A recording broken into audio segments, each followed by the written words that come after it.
Kwa mtu mmoja mwenye roho ya uchungu, nataka nikwambie, jisaidie wewe mwenyewe kwa kukaa na watu ambao wanakuelewa, wanaelewa lililotokea. Msio mnalaumu sana mtu wakati tayari ana huzuni. Biblia ninayosoma inaniambia, farijini asije akazidiwa na huzuni yake ipitayo kiasi. Huzuni ya mwanadamu inaua. Biblia imeonya wafarijini, na hapa uko kwenye faraja ya maandiko. Faraja ya maandiko inakuonyesha nguvu ya Mungu kukutoa kwenye mambo mbalimbali. Naomba wote wanaozunguka watu wenye huzuni, tafadhali, kama wewe unaelewa kwamba kosa halikuwa la huyo mtu, mfariji sana. Unajua Biblia inasema akigafilika mrejesheni kwa upole. Wengine huzuni ni maisha yao tu yalikuwa juu alafu yakashuka. Wengine alikuwa mzima kabisa alafu anaumwa, au watoto wameanza kuumwa ukubwani, alikuwa na watoto wake wadogo tu kawazaa vizuri, kafika mahali mmoja kawa mlemavu, maumivu kwenye dunia.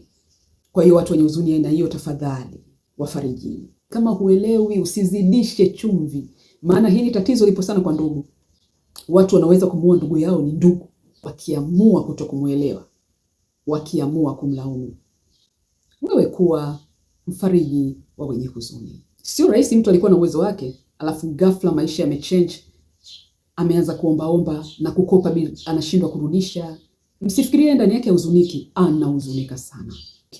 Lakini kwa yule mwenye huzuni, Bwana na akufariji, ni kwa kitambo tu.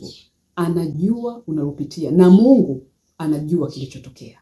Lakini haitakiwi jamii kuchukulia hivyo ilivyochukulia. Ndugu wa kuchukulia hivyo walivyokuchukulia. Kanisa likuchukulia hivyo linavyokuchukulia. Tafadhali, wale wachache ambao ni waelewa, ambao ni understanding, wanaweza kuchambua mambo na wakamsaidia mtu huyu, wakawasaidia na wengine, ukasaidia kupatanisha. Tafadhali, huzuni ya mwanadamu inaua. Atakufa huyo mtu, sijui itakuwa imekusaidia nini. Nimekukumbusha leo. Remain blessed.